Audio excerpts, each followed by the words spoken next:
inspirational song that was written almost towards the end of the album, and it was added towards the end of the recording process.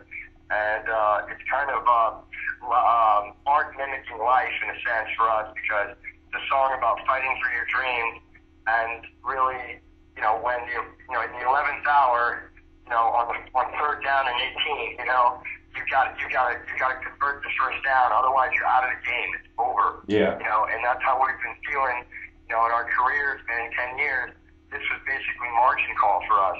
This album and everything we put on into this, and this is our last chance to really make this happen for us. Yeah. And the song "Reach" really captures the emotion of that kind of sentiment and the emotion of that kind of pressure, and what a human being will do to rise up above it, to succeed, to make it happen. And "Reach" has that kind of energy. It's very anthemic, and it's the label's opinion and the people that are behind the album over at Montana and whatnot. That is a single that could really define what this band is known for and what this band does from here on out. Yeah. So that will be the next single. It's already been mixed by Chris Ordalgie. It's ready to go. We just got to keep pushing Run Your Mouth right now and push that a little further. I think it's a great introduction, Run Your Mouth, but I think "Reach" is going to be the one that seals the deal. Nice. I hope so. Would you say that "Reach" is your favorite song off the new album? It's one of them. I love playing it live. It's a real, gives us a real kick to play it. I mean, it's an adrenaline thing. It puts you in a different headspace. I actually love playing the title track of the album, "Banquet for a Starving Dog" live. That's probably one of my favorites. I also love a song called "Fault Line," which is a little bit of a heavier song. Each one of these tunes has their own identity and their own face, their own world. Yeah. So really, it's like, we've been, pounding Run Your Mouth on this tour for 7 weeks. I haven't gotten sick of playing it once. Nice. And then you go from that song into "Reach," then you go into a "Fault Line," or you go into a song called "Little Says." And the great thing that I'm most proud of about this album is that there's no confusing each song. I mean, there's not one song on the album that sounds like another. Each one has its own identity and its own place. So as a performer, to be able to perform that stuff nightly, it doesn't wear on you, because even as a performer and a guy who helped write the tune, you get a chance to step into a different place every time. So it keeps it fresh for us too. You know what I mean? So that's the strength of the material. Because to make this thing happen, we're going to be out here touring for at least the next year. And if it really does succeed, the album might be a year beyond that. So talk to me, I guess, in a year. Yeah. But so far, right now, the material it's wearing well on us. We really get a chance to, we still haven't played some of the songs on this record because we've only been playing 30 to 45-minute opening sets. But now we're graduating into some headlining stuff, into some markets where we're getting some big radio play. Yeah. And we're getting a chance to stretch out some of this stuff. So there's still tunes on here that we really haven't discovered, which I'm thankful for, because it'll keep things new. Yeah. And I think that's what makes it fun, because when you come and see the band, if we're having a good time on stage and we're enjoying the moment, then that will translate to the audience. And that's what we've been working on and focusing on, and so far it's been working really well. Yeah, for sure. Well, yeah, you guys are notoriously known for your live shows. I mean, it seems like when I was researching your band, all that any of the fans could talk about were how great your live performances were. What do you think the key is to putting on a great live show? Well, it kind of goes back to what I just said, keeping things fresh. Yeah. And it's about energy. It's all about energy. Yeah. And what we really learned how to do is throw ourselves into a performance. No matter how you feel that day, there's something that happens to us. We transform when we hit the stage. The adrenaline takes over, and you forget about whatever happened that day, and you take all of that and you can channel it and you give it to the audience. Mm-hmm. And that's what I do as a performer. Whether it was a great day or a bad day or whatever it is, whatever I'm feeling, what's important is to not be numb. It's to be in touch with what you're feeling. And you take that energy and that power and you catapult it right onto the audience, and they receive it and they bring it back to you. So it's a give and a take. Yeah. It's a two-way street. And, you know, that's the kind of stuff that I learned by watching the bands that I grew up on. There was a Guns N' Roses, a Soundgarden, a Pearl Jam, a Dave Matthews Band, you know what I mean, Alice in Chains, you know, the list goes on and on and on, but all these bands that had become titans and legendary all had that mysterious kind of element, which was energy. They would come in and transform a room. And, you know, we don't do the same set every night.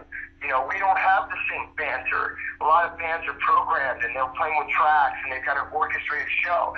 And if you go to one market or you go to another market, you've seen the same show. There's nothing changing.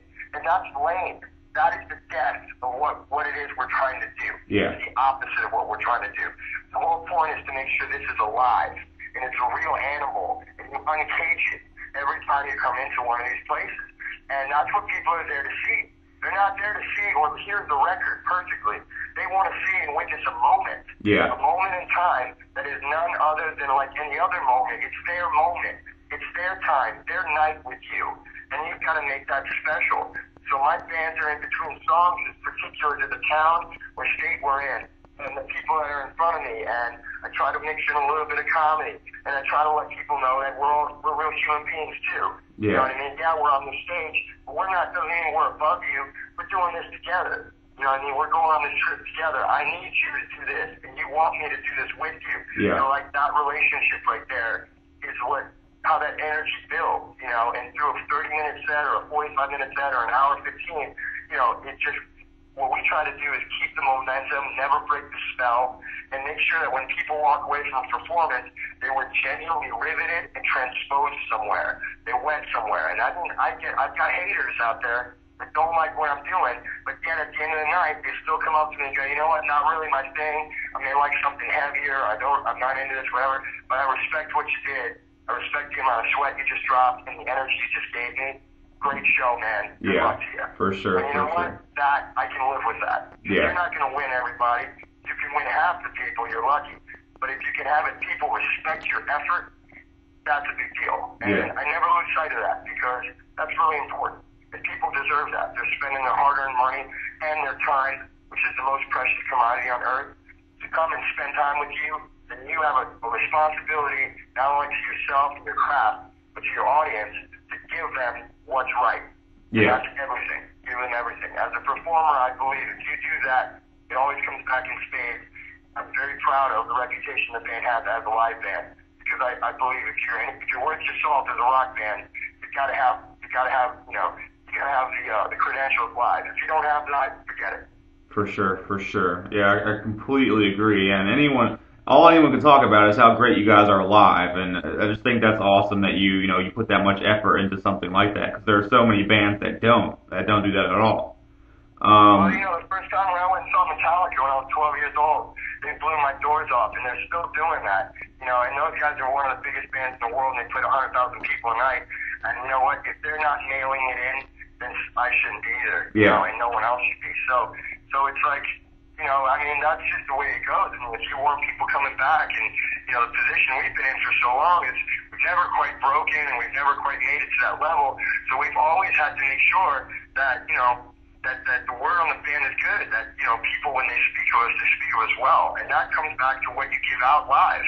You know, if you get up there lazy and you don't put your heart into it and you don't really connect, then how can you expect people to be, you know, inspired and talk about you and spread the word?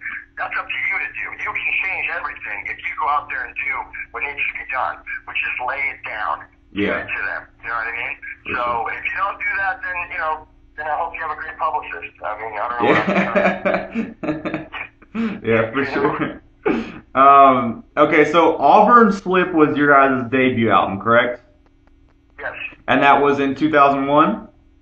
Yes, sir. Okay, so Eve to Adam, I mean, it's still relatively a new band. I mean, although you guys have already achieved, like, you know, such enormous success. So my question is, what advice would you have for people trying to break into the music industry or the entertainment industry, you know, or that kid just trying to get his garage band heard? Well, I mean, my advice is twofold. One, don't underestimate the power of networking. Mm-hmm. It's a relationship business, it's a small business, and it's people-based. And if you have a good networking style, if you're conversational and you're smart and you're charming, and people genuinely want to hang out with you and have good times with you, you have a good shot of building relationships with people that will help you in your quest of creating a career in this business. Yeah. Secondly, that being said, as an artist and as a performer, you need to get in touch with the core of what motivates you to want to do this. Because when you're in a basement or rehearsal studio, it's one thing to play and jam, and that's a lot of fun. But you got to think about what will keep you going when you got 6 shows, 7 shows in a row, and it's cold, and you didn't make any money, and you're almost running out of money, and everything's against you, and you just read a bad review, and everybody, it looks like the walls are closing in on you. Yeah. What is it that you connect with that motivates you so strongly that you want to do this more than anything else in the world? Yeah. When you connect with that and you find that, you make sure that nobody ever changes that about you or takes that away from you. For If sure. you can do those 2 things, hold on to who you are and why you got into this, and really bare your soul on that level, plus do the networking and be respectful and professional with people, then you'll go far. Yeah. But the problem is a lot of people they lose sight of their original motivation and why they really love it and their passion. And secondly, they start to burn the bridges with people that help them get to where they want to be. Yeah. And so when that goes into that retrograde cycle, you're fucked. For sure. So that's, this is a really tough business, and you've got to be strong. And it's a weird thing. As an artist, you have to have a thin skin so that you can emotionally feel the things that will create this music and allow you to perform. But at the same time, you need to have a very tough exterior so that the haters and the people that are trying to rip you down and are being duplicitous to you, that you don't let them destroy you. So it's a very fine line to walk as an artist, and you need to have this balance of both. Because if you don't, you're not going to be able to succeed. And that's what I've learned. And I'm just coming into that in my own life, in my own career. And I've learned these lessons the hard way. But I think that's the only way to really learn. Once you feel that, and you've been through it and you've experienced it, that stays with you forever. Yeah, for sure. It's kind of like a baptism by fire situation. You just kind of gotta jump into it, right? Yeah. Yeah. Okay. Yeah. So moving on, what are the band's plans for the future? What can we expect for Eve to Adam in upcoming years? Touring. I mean, our hope is to break this album and hit go worldwide. We want to go to Europe. There's plans for that being laid down now for next summer. Keep touring in the United States of America and hopefully go to Asia. Nice. Our plan is to be a global group. Never negating our homeland. Obviously, we live in the greatest country in the world, but we'd like to take our music elsewhere also, and that's the ultimate goal for the band, is to become a global musical force. Yeah, for sure. So that's for sure. that's on the horizon, and we're working very hard for that. Nice. And you guys are touring right now, right? We are on the road right now. We are 7 weeks out with Saving Abel. We are out till the end of September with them.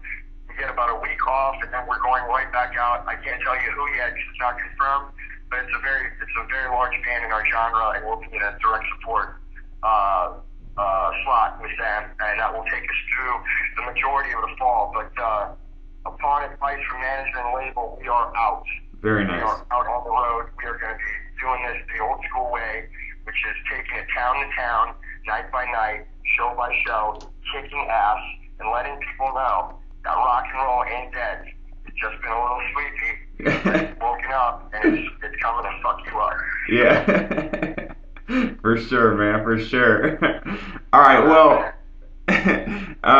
I really appreciate you taking time out of your busy schedule to grant me this privilege. I mean, that's awesome of you, and we here at Static Multimedia are genuinely grateful for that. Thank you very much. No problem, man. It's my pleasure. Thank you for the interest in taking time out of your schedule, and let's keep the dialogue going as this thing starts to grow. I'd love to check back in with you and give you an update and everything, and we can keep a dialogue going, Grant. All right? For sure, man. That would be awesome. So what we'll do, we'll put the Run Your Mouth music video under this interview, as well as a link where people can reserve a copy of the new album coming out in 5 days, and we will also put up your tour schedule as well. Thank you so much, man. I really appreciate it. I look forward to when we come to Washington. You guys check out a show. You guys will be our guests, all right? For sure, man. All right, you have a great day, man. You too, man. All right, see you.